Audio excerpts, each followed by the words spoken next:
Hi, welcome to another episode of Naturang Batas, Likas, Tama. I'm your host, Jemy, Gatdula.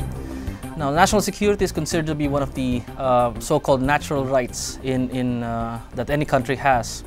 And so it's just right, or tama lang na tanungin natin, kamusta na ang seguridad ng ating bayan? Our hosts will be giving their thoughts on that. Right beside me here is Ambassador Jose Romero, who is now the President of the Philippine Council on Foreign Relations.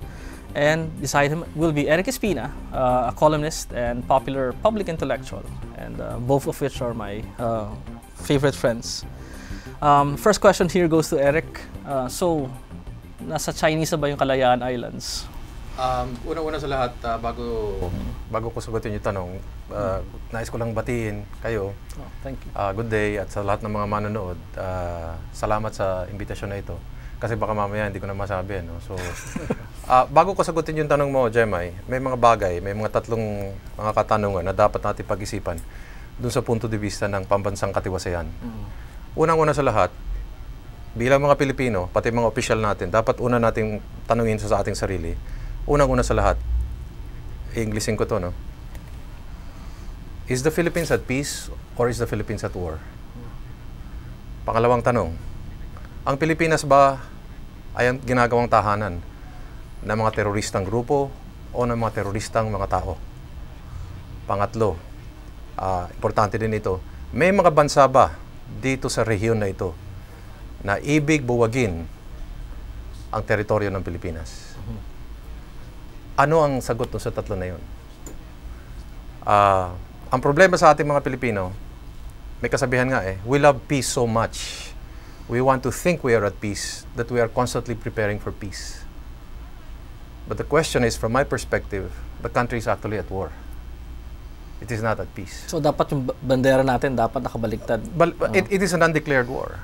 We have an internal problem. Meron tayong problema sa insurhensiya.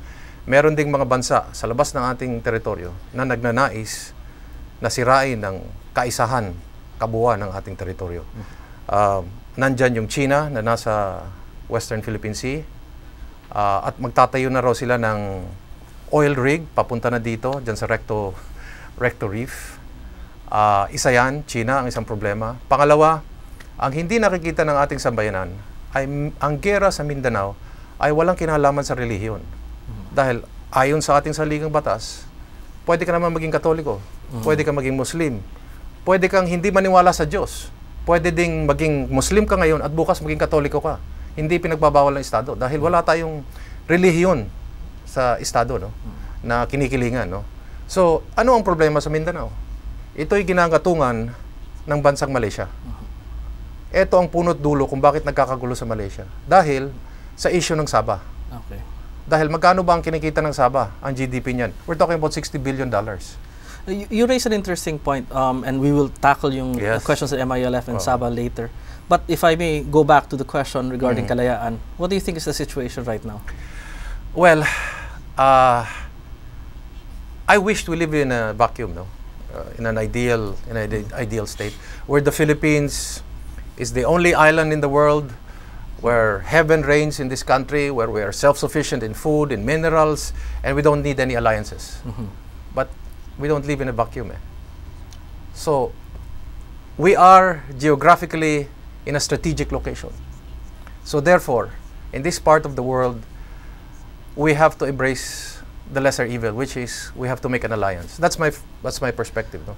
So ibig sabihin, para natin mabantayan ang interest natin sa Recto Reef at sa Western Philippine Sea, sa ayaw at sa gusto natin, kailangan natin maghanap ng kaibigan, maaasahan. And yung kaibigan na yun ay? Wala tayong magagawa kung hindi ang Amerikano. Of course, andyan yung ASEAN, pero sa ASEAN, kalaban nga natin ang Malaysia, no? So, for the meantime, na hindi natin kayang protektahan ang ating interes, ay kailangan meron tayong yakaping kaibigan. Ngayon, bakit ko sinabing Amerikano? Dahil nung nandito yung base Amerikano sa Clark at sa Subic, ang China, hindi nag-akala o nagsalita na pati yung Scarborough Shoal sa kanila. Hindi nila isinambit yan, hindi nila isinigaw yan. Nung nawala ang mga Amerikano, saka sila nangahas at sabihin, yung South China Sea, amin lahat yan. Pati nga yata Palawan, masasama din Pero ibang tao sasabihin, well, pareho silang dayuhan So bakit natin kailangan kampihan yung Amerikano kaysa dun sa Chinese? Yung mga Chinese naman, parehong Asyano tulad natin. Yes. yan yung propaganda na ginamit ng mga Hapon noon. Bakit kayo nandiyan sa mga Amerikano? Pareho tayong Asyano. That's why itinatag nila yung East-West co-prosperity. Okay. Ang mga ibang tao pa nga dyan nagsasabi na, kung wala dito yung mga Amerikano, yung mga Hapon, hindi tayo sana lulusubin. Mali yun. Bakit? Dahil sa estratehiya ng mga Hapon, Imperial Japan planned to conquer all the way up to Australia. And along the way, what is the most strategic country? The Philippines is there. Alam nga namang, oy, kaibigan ka namin, hindi kami dadaan sa inyo. Dadaanan ka namin dahil kailangan ka namin daanin. At gagapiin ka namin. Okay. So, pero bottom line, kailangan ba mag-alala yung mga kababayan natin tungkol sa kalayaan? I mean, secure ba tayo doon or mukha bang nakukuha na ng mga incheck? As of now, kaya nga wala tayong magawa dahil lahat ng diplomatic efforts ang ginagamit natin dahil hindi natin mapalawig ang soberanya ng Pilipinas doon sa mga lugar na yon. At ang mahirap pa dito, ang Malaysia na kumubkub sa Sabah based on a spurious title because of their distance to the Spratlys is also claiming some islands. But this is a spurious title claiming another island because they're occupying our territory, which is Sabah. You were saying may nag-park na sila ng ibang mga bases ba diyan? Tama ba? May plano silang may padating na oil rig. Kasi magsisimula na sila ng dig. Ngayon, ang tanong, sinong nagpapayag dyan? Kasi mayroong mga kwento na mayroong dating presidente na sinang-ayunan ng kasalukuyang presidente na masimulan itong ganitong proyekto. So, aalamin pa natin kung talagang magkakatotoo ito. Pero, kung papipiliin ako, ito, usapang Pilipino ito, no? Siyempre, mas gusto ko, Pilipino ang dapat kaya makadepensa sa sarili nating tahanan. Pero, kung hindi natin kaya, andyan na lang ang Amerikano. Bakit ang Amerikano? Because their society is deliberative.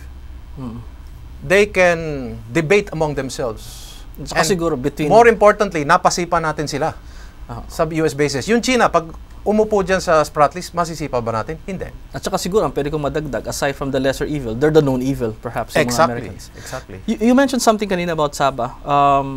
Ambassador Romero, I mean, bakit ba can we consider na yung Sabah wala na sa atin? Or is it buhay pa rin yung claim? The claim is still alive. Okay. I remember that in the 50s, when I was only my father was chief of mission sa London, Court of St. James, and once a month, pumupunta sa embassy, naka-stripe pants, naka-Rolls Royce, with a check of 5,000 pounds na binibigay sa mga kamag-anak ng Kiram family, which was supposed to be lease. Nasabi nila, no, lease purchase yan. Ating normal interpretation, that's only a lease. Rental yan eh. Para tayo lease sila, rent-to-own ang gusto nila. Rent-to-own, yeah. So, the claim of the Kiram family, now the Sultan of Sulu, is still alive. Natalo tayo sa International Court Justice, but they haven't given up this claim. So, and I think the government is silent on the claim, just to prevent this rupture in the ASEAN between two neighboring countries, Malaysia and Philippines. So they've put that in the back burner, so to speak. But it's still alive. But is it true na if you ask yung mga taga-Sabah, they would consider themselves as Malaysian citizens rather than Filipino citizens? They're better off than now if we had brought them into Mindanao. Magiging Abu Sayyaf yan, pero out there they have a good quality of life. So I think they like to stay there. One of the things I read about sa history books regarding yung claim natin sa Sabah is that so-called Jabida Massacre. Could you tell us what that was, yung that incident? Nais ko lang dagdagan ng konti, 95% ng lahat ng yaman ng Sabah ay napupunta sa Kuala Lumpur. Sa makatuwid, merong namumuong galit mismo sa mga taga-Sabah dahil karamihan doon mga tausug. Mas kinikilala nila sarili nila na tausug bago Malaysians. Okay? Ngayon, kaya nga, pag naiisip natin na 95% napupunta sa Kuala Lumpur, yung dalawang towers na pinakasikat sa Kuala Lumpur, okay, yung Petronas Towers. Dapat yung Petronas Towers na yan ay nasa Pilipinas. Dahil ang pera at kayamanan na ginamit ng mga Malaysians para sa pagpapatayo ng dalawang gusali na yan, ay nanggaling dapat sa teritoryo ng Pilipinas. Ngayon, doon sa Jabida Massacre, ito naman ay unofficial history na ito, no? Okay. Ang unang pangulo ng Indonesia na si Sukarno, batay sa mga kwento ng aking ama, ay lumapit dati kay Diosdado Macapagal. Okay. At sinabing, Dadong, ikaw bahala sa Sabah, kunin mo. Ako ang bahala kumuha sa Sarawak. Yung mga Malaysians, wala yan. Kasi sa 1950s, wala pa silang kakayahan nun eh. Ang problema kay Kong Dadong, Presidente Macapagal, ay sabi niya, dahil sa background niya, na diplomat, kasi DFA nang galing yan siya, at medyo mabait na abogado, gusto niya idaan lahat sa United Nations. But had Dadong Macapagal and Sukarno made an alliance, those territories would now be Indonesian and Philippine territory. Now, why do we have good relations with Indonesia? Very simple, because we were part of the Merdeka effort for independence in Indonesia. That's why people like Teddy Abueva, who is now 89 years old, and even Doy Laurel, volunteered to become freedom fighters for Indonesia. That's why there were even C-47 airplanes landing in Zamboanga, bringing money, saving the money from the Indonesian revolutionary forces. And there were even wounded soldiers from Indonesia being brought here. And even Bukalan, with all his little boats, were bringing in arms into Indonesia. That's how close our relationship with Indonesia is.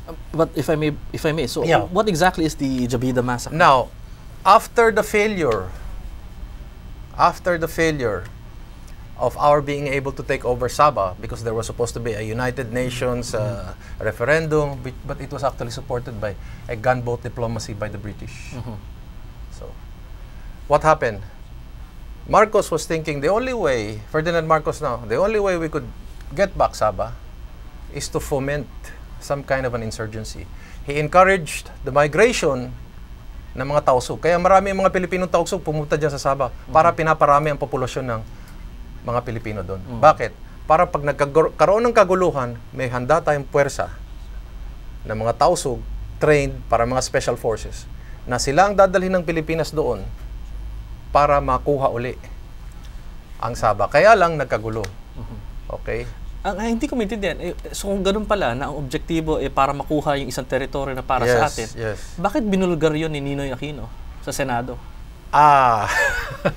Dahil merong dalawang version dyan kung paano nalaman ni Ninoy dyan. Ang ibibigay ko sa version, yung official. Kasi yung unofficial, parang magiging showbiz.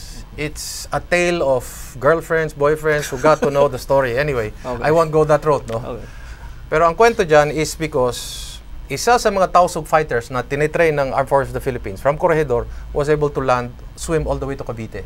Hindi to si Martel, iba pa si Martelino. Si Martelino is the officer in charge of the entire okay. Nung nakalangoy siya from Corregidor all the way to Cavite, the governor of Cavite then was Montano. Si Montano is a Liberal Party person. Nationalista si Marcos. Yes, Liberal Party si Montano. Si Montano, dinala itong survivor na ito at ipikinausap kay Ninoy Aquino. Kaya nag-privilege speech si Ninoy dahil kahit na may national security implications yung speech niya, ibinulgar niya sa mga Malaysians ang plano ng Pilipinas, di nasira ang napurnada yung diskarte natin. So let me get this straight, if I may correct. Meron kang isang supposed national hero na nagbulgar sa Senado ng isang bagay na kinahiya, na nagresulta sa pagkakahiya ng bansa natin. Napahiya tayo dahil hindi natin nabawi yung... Because being a senator, you sometimes weigh your personal interest vis-a-vis national security. Sa punto na ito, mas mabigat ang national security implication. Ano dapat ginawa ni Ninoy? Ito ay academic discussion na ito dahil ang presidente na natin ngayon si Noynoy, no? Kung ako si Ninoy, I would have gone on an executive session. Called these people and started bringing this all out. Very interesting. Well, we have to close for this segment. Hope you can stay with us for the rest of the show. Thank you.